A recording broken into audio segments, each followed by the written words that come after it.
وہ ایک ایسا پہاڑ تھا جو 3 دہائیوں تک، جی ہاں پورے 30 سال تک اس وقت کی سب سے بڑی طاقت رشین امپائر کے سامنے سینہ تان کر کھڑا رہا۔ یہ کہانی ہے اس وقت کی جب امپائر ایمان سے ٹکرائی، جب ظلم صبر کے سامنے بے بس ہو گئے۔ اب ٹاور میں صرف شامل اور ایک اور ساتھی بچا تھا۔ رشینز کو لگا کہ کہانی ختم ہو گئی۔ شامل نے ٹاور کے دروازے سے ایک چیتے کی طرح چھلانگ لگائی، لیکن تبھی چوتھے سپاہی نے اپنی بندوق کے آگے لگے خنجر سے شامل کے سینے پر وار کیا۔ سوچئے دوستو، لوہے کا وہ لمبا خنجر ان کے پھیپھڑوں کو چیر گیا۔ انہیں لگا انہوں نے کسی بھوت کو دیکھا ہے، لیکن انہیں خبر نہیں تھی کہ جس شیر کو وہ مرا ہوا سمجھ رہے ہیں وہ واپس آئے گا۔ ہاں، امام شامل نے اپنی ماں کے حصے کے کوڑے اپنے جسم پر کھائے۔ ان نے اپنی قوم کو بچانے کے لیے اپنے جگر کے ٹکڑے کو دشمن کے حوالے کر دیا۔ یہ رشین امپائر کی قفقاز میں سب سے بڑی اور شرمناک ہار۔ دوستو، تاریخ کے اوراق پلٹ کر دیکھیں تو ہمیں ایسی عظیم شخصیات ملتی ہیں جنہوں نے اپنی تلوار کی دھار سے نہیں بلکہ اپنے کردار کی پختگی سے دشمن کو گھٹنے ٹیکنے پر مجبور کر دیا۔ آج ہم جس شخص کی کہانی سنانے جا رہے ہیں وہ کوئی عام جنگجو نہیں تھا، وہ ایک ایسا پہاڑ تھا جو 3 دہائیوں تک، جی ہاں پورے 30 سال تک اس وقت کی سب سے بڑی طاقت رشین امپائر کے سامنے سینہ تان کر کھڑا رہا۔ سوچئے، ایک طرف دنیا کی سب سے بڑی فوج جس کے پاس لامحدود توپوں کی طاقت، لاکھوں سپاہی اور ریسورسز کا سمندر تھا، اور دوسری طرف پہاڑوں میں رہنے والی ایک چھوٹی سی قوم جن کے پاس نہ کوئی باقاعدہ فوج تھی، نہ کھانے کے ذخیرے اور نہ ہی کوئی مددگار، لیکن ان کے پاس ایک چیز تھی جو زار کی پوری سلطنت میں نہیں تھی، اور وہ تھا امام شامل کا ایمان اور ان کا جھکنے سے انکار۔ یہ کہانی صرف جنگ کی نہیں ہے، یہ کہانی ہے اس وقت کی جب امپائر ایمان سے ٹکرائی، جب ظلم صبر کے سامنے بے بس ہو گیا، اور جب غلامی کی زنجیروں کو آزادی کے جنون نے پگھلا دیا۔ آج ہم بات کریں گے شیر داغستان امام شامل کی، جنہوں نے دنیا کو بتایا کہ طاقت فوجوں میں نہیں بلکہ اس دل میں ہوتی ہے جو صرف اللہ کے سامنے جھکتا ہے۔ اس کہانی کا آغاز کسی میدان جنگ سے نہیں بلکہ داغستان کے ایک چھوٹے سے گاؤں گمری کی تنگ گلیوں سے ہوا۔ دوستو، سال تھا 1757 جب وہاں ایک بچہ پیدا ہوا۔ اس کا نام علی رکھا گیا۔ بچپن میں وہ اتنا کمزور اور بیمار رہتا تھا کہ گھر والوں کو لگا شاید یہ بچ نہیں پائے گا۔ داغستان کی پرانی روایت تھی کہ اگر بچہ بہت بیمار ہوتا تو اس کا نام بدل دیا جاتا تاکہ نیا نام نئی زندگی لائے۔ اس روایت کے تحت اس کا نام بدل کر شامل رکھا گیا، یعنی مکمل، اور واقعی یہ نام اس پر ایسا جچا کہ وہ کمزور بچہ آگے چل کر جسمانی اور روحانی طور پر اتنا طاقتور بن گیا کہ بڑے بڑے پہلوان اس سے خوف کھاتے تھے۔ شامل نے بچپن سے ہی اپنے آپ کو علم اور ورزش میں ڈبو دیا۔ وہ اپنے استاد شیخ جمال الدین الغموکی کے پاس عربک گرامر اور منطق کے ساتھ شریعہ کا علم حاصل کرنے لگا، اور ساتھ ہی پہاڑوں پر دوڑ لگاتے، تلوار بازی سیکھتے وہ اپنی زندگی کو گزارنے لگا۔ وہ جانتے تھے کہ ان کا مقابلہ صرف جہالت سے نہیں بلکہ اس رشین امپائر سے ہونے والا ہے جو ان کی سرزمین کو نگلنے کے لیے اپنے پر پھیلا رہی ہے۔ اس وقت قفقاز کا منظرنامہ کچھ ایسا تھا کہ رشین امپائر ایران اور آٹومن امپائر کی زمینوں کو ہڑپ کر اپنی سرحدیں پھیلا رہی تھی۔ داغستان کے لوگ آزاد قبیلوں میں بٹے ہوئے تھے جہاں عادت یعنی پرانے رواجوں کا قانون چلتا تھا، خون کا بدلہ خون سے لیا جاتا تھا، اور آپس کی دشمنی نے ان قبیلوں کو کمزور کر دیا تھا۔ ایسے میں مریدزم کی لہر اٹھی۔ یہ ایک روحانی اور سیاسی تحریک تھی جو نقش بندی صوفی سلسلے سے جڑی ہوئی تھی۔ اس کا مقصد تھا لوگوں کو شریعہ کے جھنڈے تلے جمع کرنا اور غیر ملکی قبضے کے خلاف جہاد کرنا۔ شامل کے بچپن کے دوست غازی محمد اس تحریک کے پہلے امام بنے۔ شامل ان کے سب سے قریبی ساتھی اور رائٹ ہینڈ مین تھے۔ ان دونوں نے مل کر پہلے اپنے لوگوں کی اصلاح کی، شراب اور برائیوں کو ختم کیا۔ جب رشین جنرل ولیم مینوف نے انہیں کچلنے کے لیے فوج بھیجی تو انہوں نے تلوار اٹھا لی۔ لیکن دوستو، اصلی امتحان 1832 میں آیا، بیٹل آف گمری۔ یہ وہ لمحہ تھا جس نے شامل کو انسان سے لیجنڈ بنا دیا۔ رشین فوج نے گمری گاؤں کا محاصرہ کر لیا۔ غازی محمد اور شامل اپنے چند وفادار ساتھیوں کے ساتھ ایک مضبوط ٹاور میں قید ہو گئے۔ باہر سے توپوں کی بارش ہو رہی تھی، دیواریں ٹوٹ رہی تھیں، موت سامنے کھڑی تھی۔ غازی محمد نے کہا کہ وہ لڑتے ہوئے مریں گے۔ وہ باہر نکلے اور دشمن کی گولیوں کا نشانہ بن کر شہید ہو گئے۔ کہا جاتا ہے کہ جب ان کی لاش ملی تو وہ نماز کی حالت میں گرے ہوئے تھے، ایک ہاتھ ان کی داڑھی پر تھا، گویا آخری وقت میں بھی وہ عبادت میں تھے۔ اب ٹاور میں صرف شامل اور ایک اور ساتھی بچا تھا۔ رشینز کو لگا کہ کہانی ختم ہو گئی، لیکن تبھی کچھ ایسا ہوا جس نے رشین افیسرز کو بھی دھنگ کر دیا۔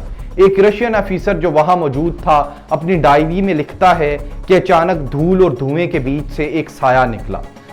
شامل نے ٹاور کے دروازے سے ایک چیتے کی طرح چھلانگ لگائی۔ وہ سیدھا ان سپاہیوں کے سر کے اوپر سے کود گئے جو ان پر نشانہ باندھ رہے تھے۔ زمین پر لینڈ کرتے ہی انہوں نے اپنی تلوار گھمائی اور 3 رشین سپاہیوں کو کاٹ کر رکھ دیا، لیکن تبھی چوتھے سپاہی نے اپنی بندوق کے آگے لگے خنجر سے شامل کے سینے پر وار کیا۔ سوچئے دوستو، لوہے کا وہ لمبا خنجر ان کے پھیپھڑوں کو چیر گیا۔ عام انسان وہیں ڈیر ہو جاتا، لیکن شامل، انہوں نے اپنے ہاتھ سے اس پیوست خنجر کو نکالا، اسے اپنے ہی جسم سے کھینچ کر باہر پھینک دیا۔ اس سپاہی کو وہیں ختم کیا اور پھر ایک اور چھلانگ لگا کر دیوار پھاند گئے اور اندھیرے جنگلوں میں غائب ہو گئے۔ یہ منظر دیکھ کر رشین فوج سناٹے میں آ گئی۔ انہیں لگا انہوں نے کسی بھوت کو دیکھا ہے۔ شامل زخمی تھے، ان کی پسلیاں ٹوٹی ہوئی تھیں، پھیپھڑا پھٹا ہوا تھا، لیکن وہ زندہ تھے۔ کئی مہینوں تک وہ پہاڑوں میں چھپ کر علاج کراتے رہے۔ اس دوران رشینز خوشیاں منا رہے تھے کہ بغاوت ختم ہو گئی، لیکن انہیں خبر نہیں تھی کہ جس شیر کو وہ مرا ہوا سمجھ رہے ہیں وہ واپس آئے گا۔ اس بار وہ اکیلا نہیں ہوگا، بلکہ پورا قفقاز ان کے ساتھ آواز بن کر آئے گا۔ 1834 میں جب شامل دوبارہ منظر عام پر آئے تو انہیں تیسرا امام چن لیا گیا۔ اب شامل نے محسوس کیا کہ صرف جذبات سے جنگ نہیں جیتی جا سکتی۔ رشیا ایک مشن ہے اور اسے ہرانے کے لیے انہیں بھی ایک سسٹم بنانا ہوگا۔ انہوں نے امامت کی بنیاد رکھی۔ یہ صرف ایک فوج نہیں تھی بلکہ ایک ریاست تھی۔ شامل نے نظام متعارف کرایا۔ انہوں نے پرانے قبائلی جھگڑوں کو ختم کرنے کے لیے شرعیہ عدالتیں قائم کی۔ انہوں نے ملک کو پروونسز میں تقسیم کیا اور ہر علاقے پر نائب گورنرز مقرر کیے۔ انہوں نے ایک ریگولر آرمی بنائی جسے مرتزق کہا جاتا تھا۔ یہ وہ لوگ تھے جو اپنے گھر بار چھوڑ کر صرف دین اور وطن کی حفاظت کے لیے وقف تھے۔ شامل کا ڈسپلن اتنا سخت تھا کہ انہوں نے شراب، تمباکو اور ناچ گانے پر مکمل پابندی لگا دی۔ وہ جانتے تھے کہ نشہ قوموں کو کمزور کر دیتا ہے۔ یہاں پر امام شامل کی شخصیت کا ایک ایسا پہلو سامنے آتا ہے جو ان کے انصاف کی مثال بن گیا۔ کہا جاتا ہے کہ ایک بار جب جنگ کی حالت بہت خراب ہو گئی تو کچھ لوگوں نے شامل کی والدہ کے پاس جا کر سفارش کی کہ وہ اپنے بیٹے سے کہیں کہ رشینز کے ساتھ صلح کر لیں کیونکہ عوام اب تھک چکی ہے۔ شامل نے قانون بنایا تھا کہ جو بھی دشمن سے صلح کی بات کرے گا اسے 100 کوڑے مارے جائیں گے۔ جب انہیں پتا چلا کہ یہ سفارش ان کی اپنی ماں لے کر آئی ہے تو غم سے نڈال ہو گئے۔ ایک طرف ان کا قانون تھا اور دوسری طرف ان کی جنت، وہ ان کی ماں۔ شامل نے فیصلہ کیا کہ قانون نہیں ٹوٹے گا، لیکن انہوں نے یہ بھی دیکھا کہ ان کی بزرگ ماں 100 کوڑے برداشت نہیں کر پائیں گی، تو انہوں نے حکم دیا کہ ماں کو سزا سنائی جائے، لیکن پھر انہوں نے وہ سزا اپنے اوپر لے لی۔ جی ہاں، امام شامل نے اپنی ماں کے حصے کے کوڑے اپنے جسم پر کھائے۔ جب تک ان کی پیٹھ لہو لہان نہیں ہو گئی وہ رکے نہیں۔ اس واقعے نے لوگوں کے دلوں میں یہ بات بٹھا دی کہ امام شامل کے لیے انصاف اور رسول سب سے بڑھ کر ہیں۔ اس قربانی نے قوم کو پھر سے جوڑ دیا، لیکن دوستو جنگ ابھی اور خونی ہونی تھی۔ 1839 میں رشین جنرل پاول گریبے نے شامل کو اخولگو کے پہاڑوں کے قلعے میں گھیر لیا۔ یہ محاصرہ 80 دن تک چلا۔ یہ اتنا خوفناک تھا کہ پہاڑ کی چوٹی پر لاشوں کے ڈھیر لگ گئے۔ رشین توپوں نے پہاڑ کو آگ کا گولا بنا دیا تھا۔ کھانا ختم ہو چکا تھا، پانی نہیں تھا۔ عورتیں اپنے بالوں کو کاٹ کر تیر کمان کی رسیاں بنا رہی تھیں۔ یہاں تک کہ کچھ ماؤں نے اپنے بچوں کو رشینز کے ہاتھ لگنے سے بچانے کے لیے پہاڑ سے نیچے پھینک دیا۔ جب حالات ناقابل برداشت ہو گئے تو شامل نے بات چیت کا دروازہ کھولا۔ جنرل گریبے نے شرط رکھی کہ شامل اپنے سب سے بڑے بیٹے جمال الدین کو بطور ہوسٹیج ہمارے پاس بھیجے گا تاکہ یہ یقین ہو سکے کہ شامل دوبارہ حملہ نہیں کرے گا۔ ذرا سوچئے اس باپ کے دل پر کیا گزری ہوگی۔ جمال الدین اس وقت صرف 8 یا 9 سال کا تھا۔ شامل نے اپنی قوم کو بچانے کے لیے اپنے جگر کے ٹکڑے کو دشمن کے حوالے کر دیا۔ وہ اس امید پر تھے کہ اس قربانی سے شاید قتل عام رک جائے، لیکن رشینز نے دھوکہ دیا۔ بیٹے کو لینے کے باوجود انہوں نے حملہ جاری رکھا۔ شامل کو احساس ہوا کہ اب صلح کا کوئی راستہ نہیں ہے۔ ایک بار پھر رات کے اندھیرے میں وہ اپنی بیوی جو اپنے ننھے بچے کو گود میں لیے ہوئی تھی اور چند وفادار ساتھیوں کے ساتھ اس پہاڑ کی چوٹی سے نیچے اترے جہاں سے پرندہ بھی نیچے نہیں اتر سکتا۔ وہ رسیوں کے سہارے پتھروں کو پکڑ کر دشمن کی ناک کے نیچے سے نکل گئے۔ رشینز نے جب صبح قلعے پر قبضہ کیا تو انہیں وہاں صرف لاشیں ملی، شامل نہیں۔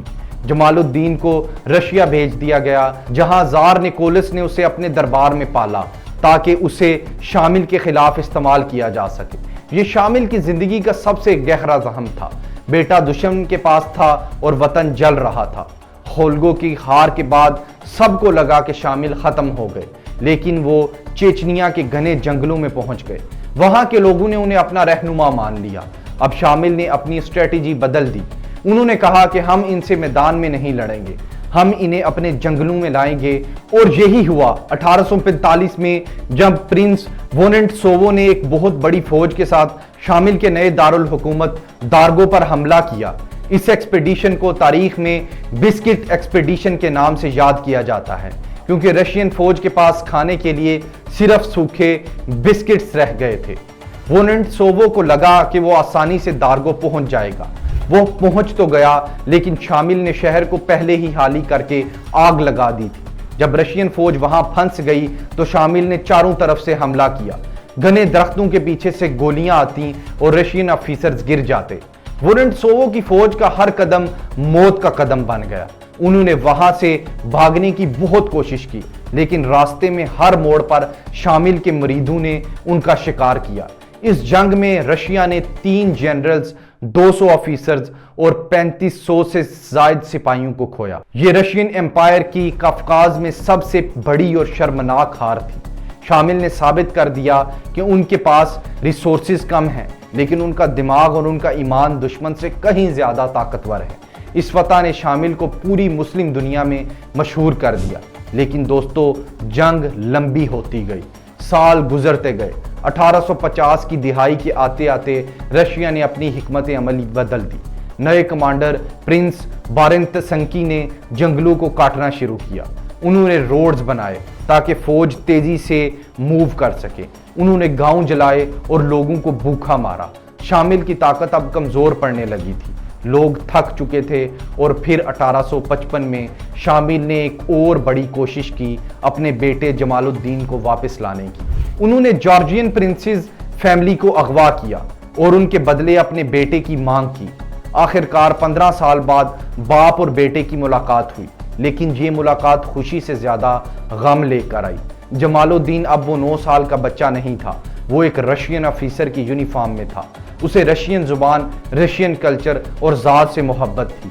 وہ شامل کے پاس واپس تو آیا، لیکن اس کا دل رشیا میں رہ گیا تھا۔ وہ اپنے باپ کو سمجھاتا رہا کہ رشیا سے صلح کر لیں، ان سے جیتنا ناممکن ہے۔ شامل کے لیے یہ دیکھنا کسی قیامت سے کم نہیں تھا کہ جس بیٹے کے لیے انہوں نے اتنی قربانیاں دیں وہ اب ذہنی طور پر انہی میں سے ہو چکا ہے۔